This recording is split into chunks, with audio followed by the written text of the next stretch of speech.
혹시 요즘 이런 생각 드신 적 없으세요? 감기를 달고 사는 것 같고 한 번 걸리면 이상하게 오래 가는 것 같다.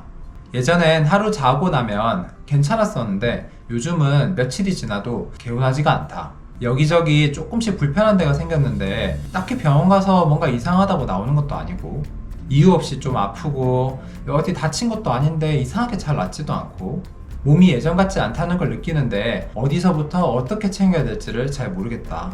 오늘 이 영상 딱 그 이야기 드리려고 합니다. 50대부터 면역력이 떨어지는 이유, 그게 단순히 나이 때문은 아닙니다. 안녕하세요. 컨디션 닥터 한의학 박사 한재민입니다. 제가 진료실에서 진료하다 보면 50대쯤 되면 본인 몸에 대해서 걱정을 좀 많이 하시는 것 같아요. 예전에는 몸이 이렇지 않았는데 몸이 왜 이렇게 무겁고 힘들고 자꾸 아픈지 모르겠어요 하시는 분들이 참 많거든요. 자, 오늘은 50대 이후에 많은 분들이 공통적으로 겪는 면역력 저하에 대해 이야기 나눠보겠습니다. 자, 근데 먼저 이 면역력이 잠깐 뭔지 짚고 넘어갈 건데요. 면역력 하면 보통 이 세균이나 바이러스와 싸우는 힘만 생각하시는 경우가 많아요. 근데 그게 전부는 아닙니다. 면역력을 다시 정의하면 이렇게 볼 수 있어요. 내 몸이 다시 원래대로 되돌아가는 힘. 그 외부의 적과 싸우는 능력뿐만 아니라 틀어진 혈압, 호르몬, 기능, 대사 균형 이런 것들을 다시 원래대로 다시 제자리로 되돌리는 능력, 이게 다 면역력입니다. 그래서 우리가 면역력을 다른 말로는 체력이라고도 할 수 있고요. 또는 다른 말로 항상성이라고도 할 수 있습니다. 항상성이란 건 우리가 항상 원래 있던 대로 그대로 있으려고 하는 성질입니다. 그래서 면역력이 떨어진다는 건 단순히 감기를 자주 걸리는 것뿐만 아니라 몸의 조절 기능 전반적인 게 흔들리는 걸 의미합니다. 이제 왜 50대부터 이 힘이 떨어지는지, 그리고 이게 어떤 신호로 몸에서 나타나는지, 그리고 실제로 뭘 하면 좋아지는지 최대한 쉽고 편하게 제가 설명드릴게요. 자, 먼저 이유부터 짚어볼게요. 이 면역력이 떨어지는 이유는 사실 딱 하나로 떨어지진 않습니다. 왜냐면은 이게 동시에 여러 가지가 작용하거든요. 자, 첫 번째로는 이 세포 자체가 늙습니다. 노화라고 하면 일반적으로 얼굴에 주름 생기는 거 위주로 많이 생각하시는데요. 사실 노화는 이 외모만의 문제는 아닙니다. 얼굴뿐만 아니라 우리 몸 전체 이 모든 세포가 동시에 늙어갑니다. 예를 들면은 위장세포, 아니면 간세포, 폐, 근육, 아니면 면역세포 이런 것들까지 이 세포들이 나이가 들면서 분열하는 속도가 느려지고 그 다음에 손상이 생겼을 때 회복하는 능력도 떨어지게 됩니다. 그러니까 50대 이후에는 소화도 예전 같지 않죠. 상처도 빨리 낫지도 않죠. 그리고 체력도 뭔가 빨리 소진되는 것 같죠. 잠을 자도 잘 회복도 잘 안 되고, 이런 것들이 모두 이 세포 노화가 몸 전체에 걸쳐서 일어나고 있다는 어떤 신호입니다. 면역세포도 마찬가지인데요. 숫자도 줄어들고 반응 속도도 느려지다 보니까 20대 때는 하루 이틀이면은 감기 다 낫고 좋아지는데 50대가 되면은 감기 한 번 걸리면 2주 걸리고 3주 걸리고 이렇게 되는 거예요. 이거는 어쩔 수 없는 자연스러운 변화긴 한데 문제는 이게 다른 이유들이랑 좀 겹쳤을 때입니다. 두 번째는 호르몬이 크게 바뀝니다. 50대에 가장 크게 달라지는 게 이 호르몬이에요. 여성분들은 갱년기라고 해서 에스트로겐이 급격하게 줄어드는 시기가 오죠. 이 에스트로겐은 여성 호르몬이기도 하지만은 사실 면역 조절에도 관여하는 호르몬인데요. 이게 줄어들게 되면서 몸의 염증을 조절하는 능력 자체가 같이 떨어져요. 그렇게 되면서 갱년기에 자꾸 쉽게 피곤해지고 여기저기 아프고 회복이 느리고 이런 것들이 다 이런 것 때문에 그렇습니다. 그리고 남성분들도 예외는 아니에요. 이게 남성 갱년기라고도 하는데요. 테스토스테론이라는 남성 호르몬이 30대부터 조금씩 떨어지기 시작하다가 50대가 되면은 확 줄어듭니다. 그렇게 되면 이 테스토스테론도 면역세포 활성화에 관여하는 호르몬이라서 무기력하거나 아니면 감기에 자주 걸리거나 아니면 체력이 떨어지거나 이런 현상들이 같이 발생합니다. 자, 세 번째는 만성 스트레스가 쌓여 있습니다. 50대라는 나이가 이 직장에서도 중요한 위치, 경력이 많으시거나 아니면 관리직에 있으시기도 하고요. 또 집에서는 이제 자녀들 보통 이제 고등학교나 아니면 대학교 들어갈 때 자녀들 뒷바라지 해줘야죠. 또 혹시 부모님 편찮으시고 하면은 부모님 건강도 좀 신경 써야 되죠.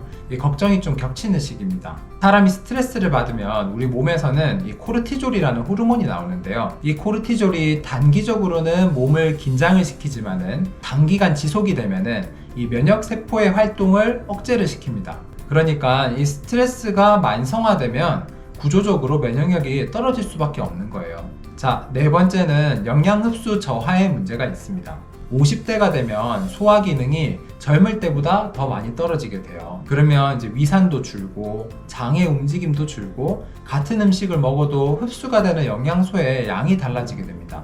특히 뭐 비타민 C, 비타민 D, 아연, 단백질 이런 것들이 면역력에 필수적인 영양소인데 먹긴 먹는데 제대로 흡수가 안 되는 상황들이 자꾸 생기는 거예요. 앞에서 말씀드린 네 가지 세포 노화, 그 다음에 호르몬 변화, 만성 스트레스, 영양 흡수 저하 이 네 개가 동시에 작용을 합니다. 그러니까 50대 이후로 면역력이 무너지는 게 단순히 나이 탓만은 아닌 거예요. 이게 원인이 있고 이런 원인을 알면은 우리가 뭘 해볼 수 있겠죠, 그죠?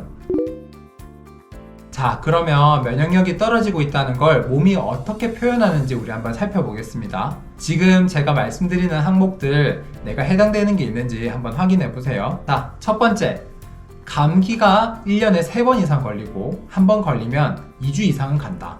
자, 두 번째, 입안이 자주 헐고 혓바늘이 자주 생긴다. 자, 세 번째, 예전에는 없던 알러지가 생겨서 뭐 기침이나 아니면 가래, 콧물, 재채기, 가려움증 이런 게 많이 심해졌다. 자, 네 번째, 이유 없이 자꾸 아프고 예전에는 며칠만 지나면 금방 괜찮아졌었는데 요새는 통증이나 염증 같은 게 한번 생기면 굉장히 오래 간다. 자, 다섯 번째, 이유 없이 피곤하다. 자고 일어나도 개운하지도 않고 잘 쉬어도 피로가 풀리지 않는다. 자, 여섯 번째, 소화가 잘 안 되고 배가 자주 더부룩하고 장이 예민해져서 자주 설사하거나 아니면 없던 변비가 자꾸 생긴다. 자, 그리고 일곱 번째, 제일 중요한 겁니다. 갑자기 우울하거나 이유 없이 의욕이 뚝 떨어진다. 이게 정신적인 문제인가 싶을 수도 있는데 이것도 면역력이랑 관련이 좀 있습니다. 자, 여덟 번째, 밤에 땀을 많이 흘린다. 여성분들은 열감이 갑자기 확 올랐다가 확 내려오고 이런 패턴들을 많이 보이고요. 남자분들은 잘 때 식은땀을 많이 흘리기도 합니다. 자, 이 몇 가지 해당되셨나요? 특히 제가 7번째 말씀드린 이 우울감이나 아니면 의욕 저하 이런 것들이 단순히 뭐 기분 문제겠지 하고 넘길 수도 있는데요. 기분을 조절하는 이 세로토닌이라는 호르몬이 있어요. 이 호르몬이 한 뇌가 아니라 장에서 많이 분비가 되거든요. 근데 이제 장의 면역 기능이 떨어지게 되면 세로토닌의 분비가 줄어요. 그래서 사람이 우울해질 수 있습니다. 그러니까 이게 마음의 문제, 정신의 문제인 것처럼 보여도 알고 보면 면역력의 문제일 수 있다는 거예요. 지금 말씀드린 것 중에 3가지 이상이라면 몸이 지금 면역력 저하를 알리는 신호를 보내고 있는 겁니다. 이 신호들을 나이 드니까 원래 이런 거겠지 하고 그냥 넘기시면은 이 스노우볼처럼 점점 나중에 더 큰 문제들로 더 다가오게 됩니다. 자, 그러면 이제 어떻게 하면 좋아지느냐? 한의학에서는 면역력을 앞서 말씀드린 것처럼 외부와 싸우는 힘이기도 하지만 몸 전체의 균형과 조절 능력으로 봅니다. 그래서 면역력 보충제를 드세요 이렇게 단순히 접근하지는 않아요. 이 균형이 왜 무너졌는지를 먼저 확인합니다. 이게 원인이 사람마다 다르거든요. 몇 가지 패턴을 예로 한번 들어볼게요. 예를 들어서 스트레스가 많이 쌓여있는 경우가 있어요. 스트레스를 만성적으로 많이 받으신 분들은 심장이랑 간에 열이 쌓이는 경우가 많습니다. 이게 열이 자꾸 위로 올라오니까 잠도 잘 못 주무시고 막 짜증도 많이 나고 가슴은 두근거리고 이유 없이 자꾸 불안합니다. 이런 분들은 이 열을 내려주는 것부터 시작해야 돼요. 그래서 열을 내려주면은 수면이 안정이 되고 자율신경이 회복되면서 몸의 균형이 돌아오게 됩니다. 또 위장과 장이 약한 경우가 있어요. 역류성 식도염, 만성 위염, 장상피화생, 위축성 위염, 과민성 대장증후군 이런 것들이 오래되신 분들은 위장이랑 장의 점막이 항상 좀 예민한 상태예요. 장은 면역계의 많은 부분이 관여하는 곳이거든요. 그래서 장이 약하면 면역도 약해질 수밖에 없습니다. 위장의 염증을 꺼주고 점막을 회복시켜드리면 소화가 살아나고 영양 흡수도 되고 면역력도 같이 좋아집니다. 기운도 많이 나고 우울감도 같이 좋아지실 거예요. 또 폐와 기관지가 약한 경우가 있죠. 기침이 항상 많이 나고 가래가 끼고 목이 자주 따갑고 붓고 그리고 감기가 걸리면 항상 기관지까지 내려가시는 분들은 폐랑 기관지 점막이 건조하고 약해져 있는 경우가 많아요. 이런 분들은 폐를 윤택하게 하고 기관지를 강화하는 방향으로 접근합니다. 폐와 기관지는 우리 몸의 1차 방어선인데 이 방어선이 튼튼해지면 외부 자극에 훨씬 덜 흔들리게 됩니다. 지금 이 세 가지 패턴을 제가 예시로 들었는데요. 실제로는 이것보다 좀 더 다양합니다. 그래서 뭐 신장 기능이 떨어지면서 이렇게 되는 경우도 있고 뭐 혈이 부족해져 가지고 되는 경우도 있고요. 여러 원인들이 복합적으로 얽혀 있는 경우도 있습니다. 근데 한의학적 핵심은 바로 이겁니다. 면역력이 떨어졌으니까 뭐 면역력 좋아지는 보약 한 첩 이렇게 접근하는 게 아니라 이 사람의 몸에서 무엇이 무너져 있는가를 먼저 파악을 하고 그 원인에 맞는 방향으로 치료를 해서 균형을 회복시켜줘야 돼요. 이게 바로 면역력 회복의 출발점입니다. 자, 그러면 병원에 가기 전에 일상에서 바로 할 수 있는 것들 말씀드릴게요. 뭐 복잡하진 않습니다. 첫 번째, 단백질을 충분히 그리고 천천히 씹어서 드세요. 면역세포는 단백질로 이루어져 있습니다.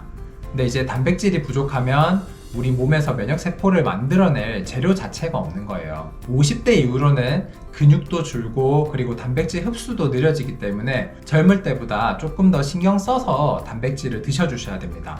그 매 끼니 이 손바닥 크기 한 덩이 정도의 고기를 우리가 보통 100g 정도로 보거든요. 이 정도 크기의 뭐 고기라던가 생선, 뭐 두부, 계란 이런 것들을 드셔주시면 단백질을 충분히 섭취할 수 있습니다.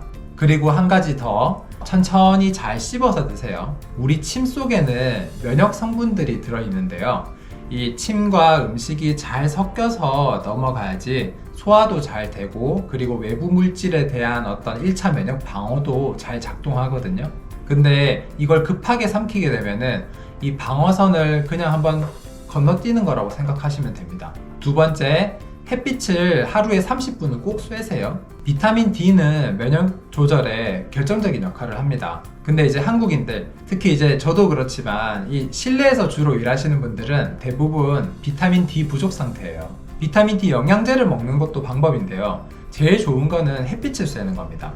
점심시간 뭐 이럴 때 햇빛을 쐬면서 한 30분 걷는 거, 이게 생각보다 면역력에 굉장히 큰 영향을 줍니다. 자, 세 번째로는 수면의 질을 신경 쓰셔야 돼요.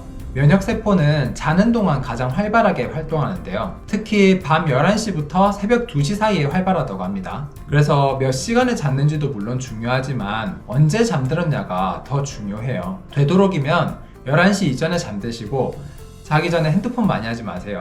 수면의 질이 면역력의 질이랑 바로 연결이 됩니다. 자, 네 번째, 몸을 너무 차갑게 하지 마세요. 특히 장이 차가워지면 면역 기능이 많이 떨어집니다. 여름에도 이제 뭐 냉방 아래에서 배를 좀 차갑게 하시는 분들, 아니면 찬 음식을 드시거나 찬 음료수를 자주 드시는 분들은 장 점막이 수축해서 면역 기능이 약해질 수 있어요. 배꼽 주변을 따뜻하게 유지를 잘 해주시고, 그리고 찬 음식보다는 따뜻한 음식 위주로 좀 드셔주시고, 이게 아주 간단하지만 장 면역에 바로 영향을 좀 줍니다. 자, 다섯 번째, 우리 스트레스를 해소할 수 있는 시간을 하루에 딱 10분 정도라도 가지시는 게 좋습니다. 우리가 스트레스 자체를 없앨 수는 없어요. 근데 이제 쌓인 거를 내보내는 시간은 만들어낼 수 있거든요. 뭐 하루에 10분 걷기, 아니면은 뭐 자기 전에 5분 정도 명상을 한다거나 슈코흡 같은 걸 한다거나 좋아하는 음악 같은 걸 들으면서 약간 잠깐 멍을 좀 때린다거나, 이런 것들이 쓸데없이 보일 수 있는데 코르티졸을 낮추고 자율신경을 안정시키는 데는 실제로 효과가 확실히 있습니다. 오늘 핵심 정리해 드릴게요. 50대 이후에 면역력이 떨어지는 건 자연스러운 변화지만 단순히 나이 때문만은 아닙니다. 세포가 노화되거나 아니면 호르몬 분비가 변화가 있거나 아니면 만성 스트레스가 있거나 소화 흡수가 잘 안 되거나, 이 네 가지의 이유들이 서로 상호작용을 하면서 그렇게 되는 거예요.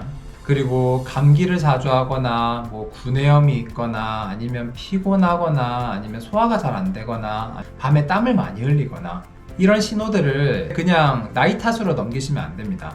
이게 몸이 지금 뭔가 필요하다고 계속 얘기를 하고 있는 거거든요. 오늘 말씀드린 것 중에 오늘 바로 시작할 수 있는 거 딱 하나 골라서 한번 해보세요. 단백질 식품 챙겨 먹는 거, 아니면 햇빛 30분 보는 거, 아니면 11시에 주무시는 거, 이런 것들 작은 거 하나하나부터 바꾸는 게 면역력을 되살리는 시작이라고 생각하시면 되겠습니다. 자, 오늘 영상이 도움이 되셨다면 구독과 좋아요 부탁드립니다. 비슷한 고민이 있으신 분들은 댓글로 남겨주시면 제가 확인하고 읽어드리겠습니다. 컨디션 닥터 한의학 박사 한재민입니다.